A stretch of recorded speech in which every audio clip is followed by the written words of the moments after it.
हमारे जो time table का पहला सब्जेक्ट है वो है सोशल इशूज़, या फिर कहें कि टॉपिक है वो है सोशल इशूज़। और सोशल इशूज़ का बहुत ज़्यादा इम्पोर्टेंट है, और ये हम जो है ऐसा करेंगे कि हर टॉपिक को उसके ईयर वाइज डिस्कस करेंगे। ठीक है, ये कितने ज़्यादा इंपॉर्टेंट क्वेश्चंस आते हैं और कहाँ से क्वेश्चंस आते हैं। तो ये GS1 का पहला है जो 2024 में भी हुआ था मेंस, तो उसको लिए हैं। ठीक है, आपको मैं ये बता रहा हूँ कि जो पढ़ने से पहले सोशल इशूज़ जैसे ही आप पढ़ेंगे और अपने नोट्स बनाएंगे, तो सबसे पहले आपको क्या पढ़ना है, सबसे पहले प्रीवियस ईयर क्वेश्चन देखना है। ठीक है, प्रीवियस ईयर क्वेश्चन देखने से ये पता चलेगा कि आपको क्या पढ़ना है और आपको क्या छोड़ना है। ठीक है, तो उसके बाद देखना कि जो सोशल इशूज हम स्टार्ट करते हैं कि कितने सारे इम्पॉर्टेंट क्वेश्चन आए थे, और जो है आप लोग बहुत इजी तरीके से इसे कर सकते हो। ठीक है, थोड़ा सा आपको पढ़ने की ज़रूरत है इसमें, बट इसमें जो है स्कोरिंग सब्जेक्ट है, जो इंडियन सोसाइटी है या फिर कहें सोशल इशूज है, तो इसको जो है बहुत इंपॉर्टेंट इसका चैप्टर बन जाता है। ठीक है, जैसे यहाँ पर 8 क्वेश्चन देख सकते हैं। पहले मैं आपको यहाँ पर काउंट करा दूँ कि कितने नंबर का आया था।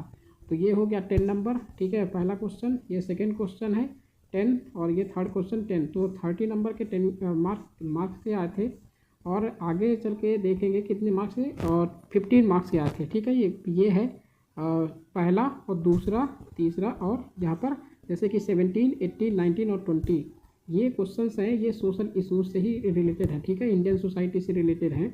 तो ये टोटल कितने हैं, 15 चौके 60 और 30 90, 90 नंबर के केवल और केवल सोशल इशूज से पूछे गए हैं क्वेश्चंस। ठीक है, तो यहाँ से देखें, यहाँ से कौन कौन से क्वेश्चन आए, पहले यहाँ से देखो। ये 8 नंबर क्वेश्चन है, distinguish between gender equality, gender equity and women empowerment.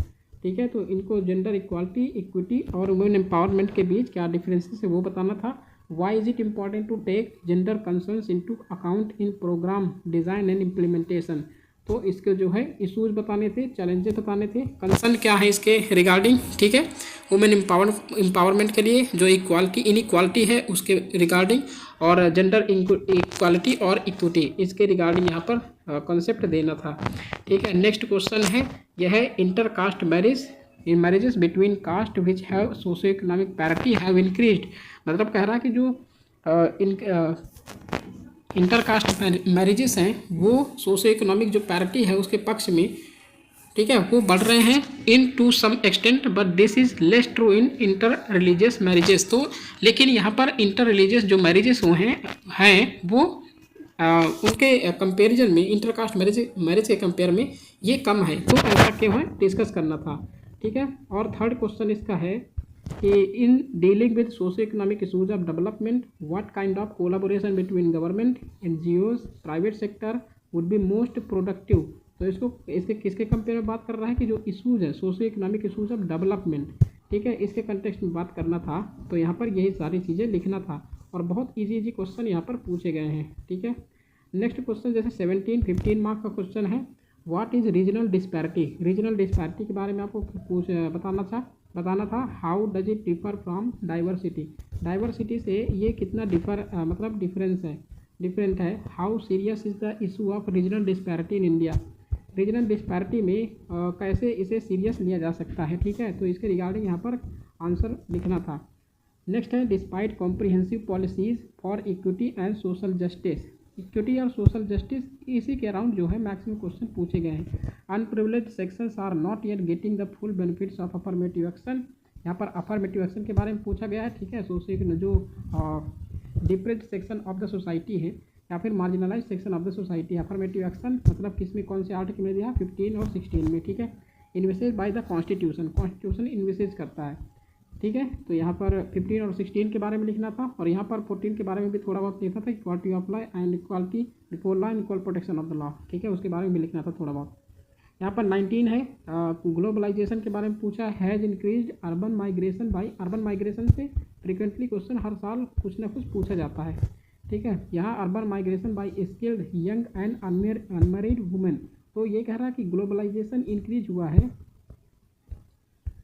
Increase किया है अर्बन माइग्रेशन को किसके वजह से, by skilled young unmarried women from various classes. How has this trend impacted upon this personal freedom and relationship with family. तो family से related क्या मतलब यहाँ पर ग्लोबलाइजेशन को रिलेट करना था। नेक्स्ट क्वेश्चन है क्रिटिकली एनालाइज। क्रिटिकली यहाँ पर ये भी कीवर्ड ध्यान देना होता है, ठीक है। Critically analyse the proposition that there is a high correlation between India's cultural diversity and socio economic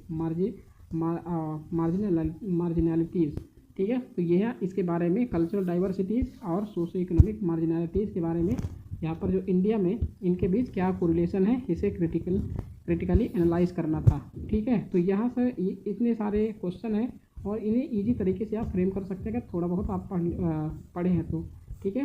तो ऐसे ही पढ़ना है, पहले प्रीवियस ईयर क्वेश्चन देखिए, उसके बाद जो है सोसाइटी का यहाँ पर स्टार्ट करना, ठीक है। तो सोसाइटी का ये यहाँ पर 24 का जो अभी मेंस को हुआ था उसके लिए मैं ये उठाया था। तो इसके नेक्स्ट 2023 का मैं आपको बताऊंगा बीच में, ठीक है। हमारी जो 2 तारीख से 2 नवंबर से स्टार्ट होगी, ठीक है, प्रिपरेशन सोशल इशूज़ का। और जो है इफेक्टिवली आप अभी से स्टार्ट कर सकते हो ताकि 10 to 15 डेज में आपके नोट्स वगैरह प्रिपेयर हो जाएँ, ठीक है। उसके बाद जो है हम नेक्स्ट टॉपिक स्टार्ट करेंगे जो कि होगा गवर्नेंस, ठीक है। तो चलिए ठीक है, आप ये करिए, तब तक के लिए थैंक यू वेरी मच।